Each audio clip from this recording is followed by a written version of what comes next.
ناظرین کرام، ہمیں احسان اللہ منصور صاحب نے بھی جوائن کیا ہے، جناب علامہ احسان اللہ منصور صاحب۔ السلام علیکم علامہ صاحب، بہت بہت شکریہ آپ کا، آپ تشریف لائے۔ اور ایک کالر ہے ہمارے ساتھ، اس وقت کال لیتے ہیں پھر گفتگو کو آگے بڑھاتے ہیں۔ السلام علیکم جی، کون صاحب محترمہ کہاں سے ہیں؟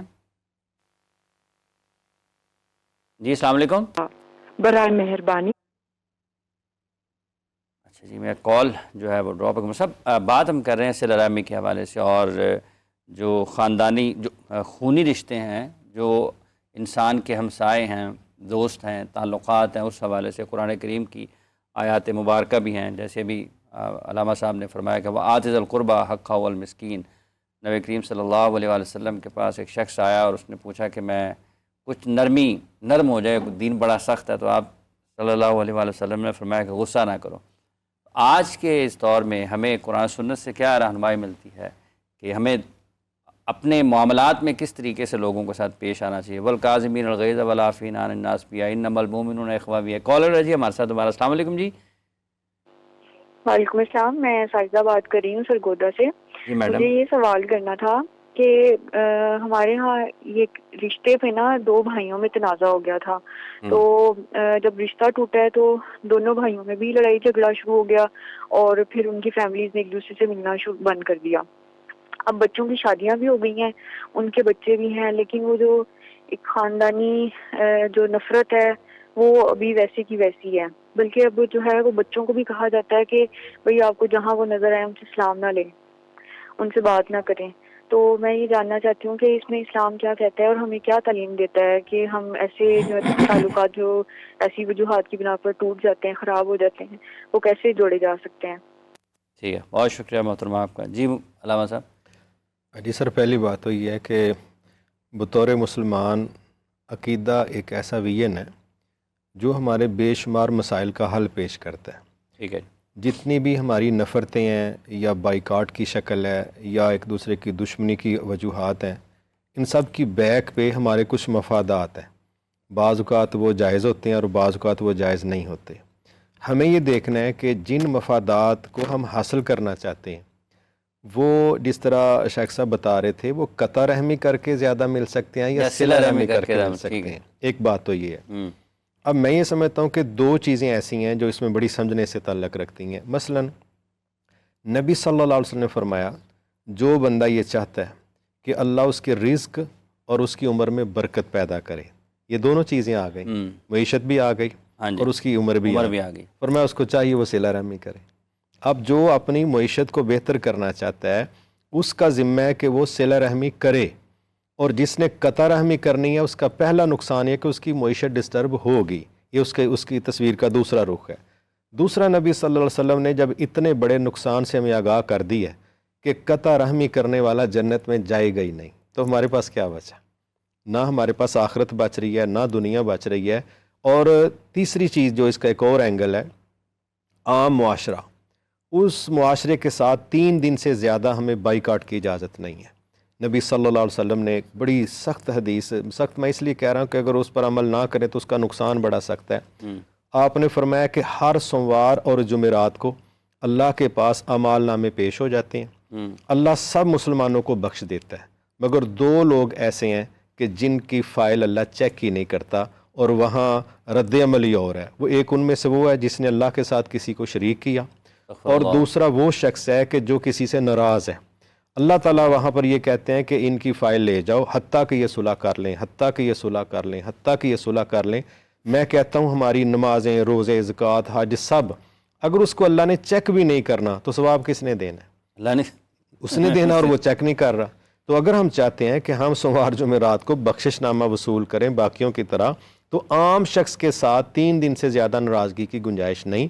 تو جو ہیں ہی خون کے رشتے، جہاں رحم کے رشتے ہیں، تو وہاں تو میرا خیال ہے کہ ہمیں اپنی آخرت بھی بچانی چاہیے اور معیشت۔ اب تو حساسیت کا پیمانہ اور بڑھ جائے گا، معیار اور بڑھ جائے گا جب آپ خونی رشتے کی بات کر رہے ہیں۔ بالکل، تو اس میں یہ چیز آ جاتی ہے کہ یہ دو مفادات ہیں، ہماری معیشت کی ضرورت اور آخرت کے اندر کامیابی، یہ دونوں جڑی ہیں صلہ جب رحمی کے معیشت ساتھ۔ کی بات کرتے ہیں تو پھر قرآن کی آیت بھی تو فوری طور پہ آ جاتی ہے نا، وَمَنْ أَعْرَضَ عَنْ ذِكْرِي فَإِنَّ لَهُ مَعِيشَةً ضَنْكًا وَنَحْشُرُهُ يَوْمَ الْقِيَامَةِ آجی وہ سمجھ لیں کہ جو ہمارے موضوع کے متعلق ہے کہ ایک قطع رحمی اس کا سائیڈ افیکٹ ہے، ایک قطع رحمی اس کا سائیڈ افیکٹ ہے۔ اگر آپ کا رزق میں کہیں کمی ہو رہی تو قطع رحمی ہے، نہیں، اس کا مطلب آپ یہ سمجھ لیں کہ قطع رحمی کے جو نقصانات ہیں جو نقصانات ہیں اس کے جی، جس طرح صلہ رحمی کے ذریعے فوائد ہیں، صلہ رحمی کا جس طرح برکت اور رزق میں برکت ہے، اس طرح قطع رحمی کا اس کا الٹ ملنا ہے۔ اچھا، دوسرا یہ ہے کہ جیسے ابھی بتا رہے تھے مفتی صاحب، جیسے ہم ذکر کرتے ہیں باہمی تعلقات کا، جیسے ابھی ایک سوال بھی تھا کہ کسی ایک وجہ سے بھائی آپس میں ناراض ہو گئے، تو اگر والدین کی اولاد جو ہے وہ کسی بھی معاملے میں اپنے والدین کی نافرمانی کرتی ہے، ان کا خیال نہیں رکھتی ہے، اس میں مزید پھر سختی ہے؟ دیکھیں، جب باپ کی رضا میں اللہ کی رضا آ گئی، جنت ماں کے قدموں تلے آ گئی، تو اب چیزیں تو وہی گھما کے جائیں گی ادھر ہی کہ ہم چیز کو پرکھنے کا جو معیار ہے، کیا وہ اللہ تعالیٰ کی سوچ ہے یا ہمارے صرف ظاہری مفادات ہیں؟ ٹھیک ہے، اگر ہم سمجھتے ہیں کہ جو مفادات جس چیز سے اللہ نے جوڑے ہیں وہ لینا چاہتے ہیں، وہ دنیا اور آخرت یہ اکٹھے ہیں، جس سے رب راضی ہے اس کے ساتھ رزق کا مسئلہ بھی پورا ہو جائے گا، یعنی جو چیزیں ہماری بائیکاٹ کی وجہ بنتی ہیں نا، وہ مل سکتی ہیں، بائیکاٹ کر کے ہم ان سے محروم ہو سکتے ہیں۔ وہ عزتیں بھی ہیں، دل کا سکون بھی ہے، معاشرے کے اندر عزت بھی ہے، آخرت کے فوائد ہیں، وہ ساری چیزیں رشتے جوڑنے سے ملیں گی۔ اور اولاد جب ماں باپ کی نافرمانی کی طرف آتی ہے، یہ تو عام وہ شخص جو کہہ لیں کہ جو بندہ سمجھتا ہے نا کہ بھئی میرے اوپر مشکلات ہیں، وہ سمجھتا ہے جی میری ماں نے صبح دعائیں دے کے بھیجا تھا تو وہ حل ہو گئی ہیں، یہ عام بندہ فیل کرتا ہے، ٹھیک ہے، اور اس میں کوئی شک نہیں۔ ماں باپ کی دعا اور بد دعا دونوں اولاد کے حق میں بڑی سپیڈ سے قبول ہوتی ہیں، بہت سپیڈ کے ساتھ، تو اس لیے ضروری ہے کہ ان رشتوں کو اس لیول پہ نہ رکھ لیا جائے جس طرح عام سوسائٹی کے لوگ ہوتے ہیں، وہاں پر بھی نقصان ہو سکتا ہے، لیکن یہ رشتے تو جب اللہ تعالیٰ نے کہہ دیا بھی جیسا بھی ان کا سلوک ہے آپ نے اف بھی نہیں کہنا، اس سے زیادہ بھی اور کیا ہمارا رابطہ اور تعلق ہو سکتا ہے۔ ادھار محبت کی کینچی ہے، یہ تو جگہ جگہ لکھا ہوتا ہے، بہت جگہ پر لوگ کچھ شریر بھی ہوتے ہیں، وہ لوگ کہتے ہیں کہ کشمیر کی آزادی تک ادھار بند ہے، تو ویسے تو آج کشمیر میں بھی ایک تماشا ہو رہا ہے، موضوع سے ہٹ جائیں گے، لیکن بہرحال ادھار اگر کسی کو دے دیا ہے تو وہ کینچی ہوگی، اس کا مطلب ہے اچھا والا تعلق جو ہے وہ ختم ہو جاتا ہے، کیونکہ وہ جو دینے والا ہے، جو لیتا ہے، اس کی یہ خواہش ہوتی ہے کہ جیسے میں نے عزت اور احترام کے ساتھ ادائیگی کی ہے ویسے مجھے واپسی بھی ہو جائے۔ اب جو جس نے واپس کرنا ہے اس کا رویہ بدل جاتا ہے، اب اس کے لیے مشکل ہو جاتی ہے کہ میں کیسے پیسے واپس کروں۔ حافظ صاحب، ہمارے معاشرے میں انفارچونیٹلی کہ لوگ ادھار لے کے واپس کرنا جو ہے یہ رواج نہیں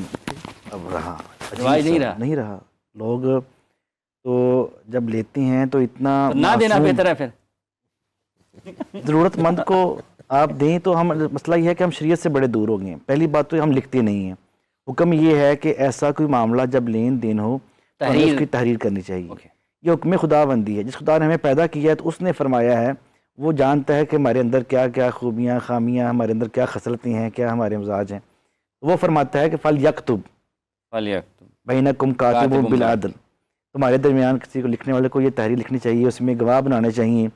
اب موسٹلی ہوتی ہے کہ زبانی جو ہے وہ دیا ہوا معاملہ بندہ انکاری ہو جاتا ہے۔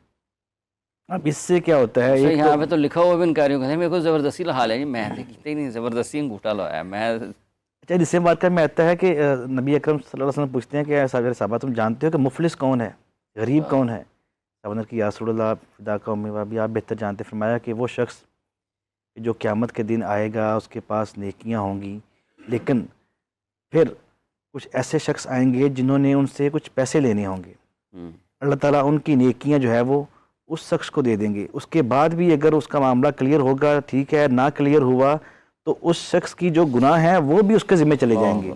اور وہ شخص جب آیا تھا تو نیکیوں کا ڈھیر تھا، جب خالی ہاتھ ہوا تو وہ شخص جو ہے مفلس ہے، وہ شخص اصل میں غریب ہے۔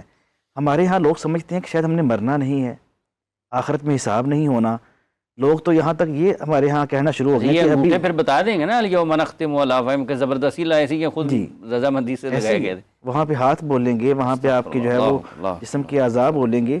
تو یہاں تو لوگ جو ہے وہ قرض لے کے واپس کرنے کا نام نہیں لیتے. اللہ تو پہلی بات تو کہ قرض دیں تو اسے لکھ پڑھ کے دیں، لکھ لیں. لکھ لیں.